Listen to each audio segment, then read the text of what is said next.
سر کبیر حیات صاحب، یہ جو لفظ توبہ ہے یہ بنا ہے تابا یتوب توبتن سے، یعنی جی جس طرح ہوتا ہے نا بگیسٹ، ویسے ہی اس کی فرسٹ فارم یہ ہے کہ تابا سے بنا ہے۔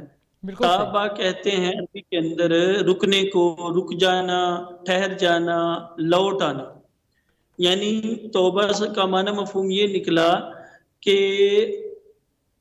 فار ایگزامپل کوئی شراب کا عادی ہے، تو جب وہ توبہ کرتا ہے تو اس کا مفہوم یہ شریعت میں نکلا کہ وہ اس برے فعل سے جو اللہ اور اس کے رسول نے منع فرمایا ہے اس سے رک گیا، تو اللہ تعالیٰ اس کو گناہ پر سزا دینے سے رک گیا، یہ توبہ ہے۔ بالکل اور صحیح، توبہ کا جو ایک معنی ہے پلٹنا، یعنی بندہ گناہ کے راستے پہ جا رہا تھا، وہاں سے پلٹ کے نیکی کے راستے پہ آ گیا، یہ ہے پلٹنا۔ تو اللہ تعالیٰ کا جو پلٹنا ہے وہ یہ ہے کہ اللہ تعالیٰ بندہ مومن پر رحمت نازل فرماتا ہے اور اس کی توبہ کو قبول فرماتا ہے۔ بے شک، اور انسان کے ذمہ کیا ہے کہ قرآن کریم میں اللہ تعالیٰ فرماتا ہے تو کہ فاستبقوا الخیرات، بلائی کے کاموں میں جلدی کرو، تو توبہ اچھا کام ہے اور اس میں بھی جلدی کرنی چاہیے۔ رائٹ، کہ رسول کریم صلی اللہ علیہ وآلہ وسلم نے ارشاد فرمایا کہ ہر انسان خطا کار ہے، لیکن بہترین خطا کار وہ ہے جو گناہ کے بعد توبہ کرے، اپنے گناہوں کی معافی طلب۔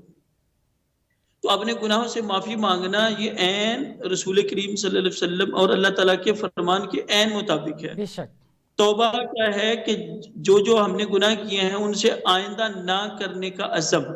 توبہ کی شرائط یہ ہیں کہ نمبر 1، جب بندہ توبہ کرے کسی فعل سے تو اس فعل کو آئندہ نہ کرنے کا پکا ارادہ کرے، نمبر 1۔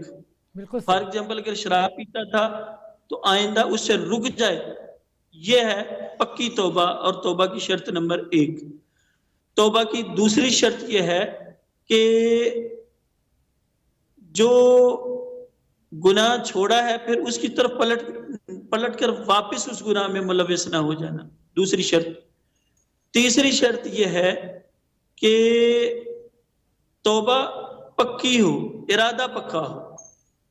چوتھی شرط یہ ہے کہ توبۃ الندامہ، توبہ کیا ہے؟ ندامت، پشیمان ہونا، پچھتانا، کہ توبہ ندامت کا بھی نام ہے، کہ جو کیا ہے اس پر بندہ پچھتائے کہ یہ میں نے اللہ اور اس کے رسول کریم صلی اللہ علیہ وسلم کے کہے ہوئے جو فرامین تھے، بتایا ہوا راستہ تھا، اس سے ہٹ کے چلتا رہا ہوں، آئندہ ایسا نہیں کروں گا۔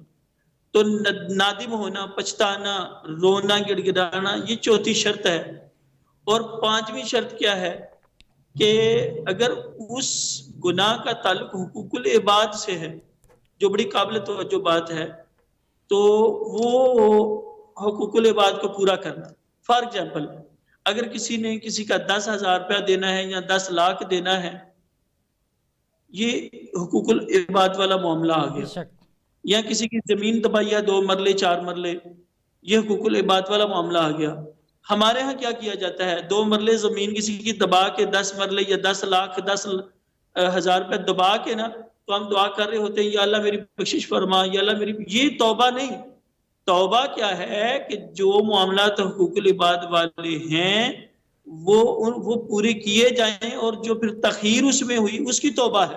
یہ قطعاً توبہ نہیں ہے کہ کسی کے 2 مرلے دبا کے تو دیگے پکا کے تو دعائیں کرنا یا اللہ مجھے بخش دے، ایسی بخشش نہیں ہوگی۔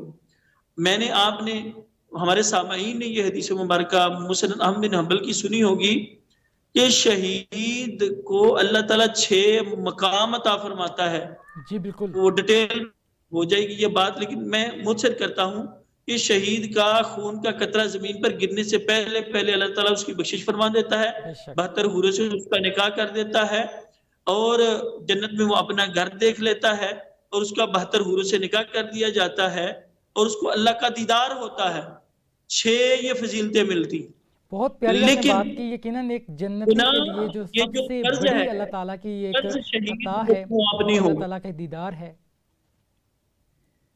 جو قرض ہے وہ شہید کو بھی معاف نہیں ہوگا۔ بالکل تو صحیح، قرض دیے بغیر ہم دعا کریں یا اللہ بخش دے یا اللہ بخش دے، ایسا نہیں ہے۔ پہلے حقوق العباد میں جو کسی کا ہم نے حق دینا ہے، بہن کا، بھائی کا، یا دوست کا، یا محلے دار کا، جس کا حق مارا ہے اس کا حق دیں گے، پھر توبہ ہوگی۔ ایسے کسی کے نجائز پیسے دبا کے، مرلے دبا کے تو سر وہ کہے کہ یا اللہ مجھے معاف کر دے، ایسے توبہ نہیں ہے۔ یہ توبہ کی شرائط ہیں جو 4-5 میں نے عرض کی ہیں، ان کو ملحوظ خاطر رکھ کے ہمیں توبہ کرنی چاہیے۔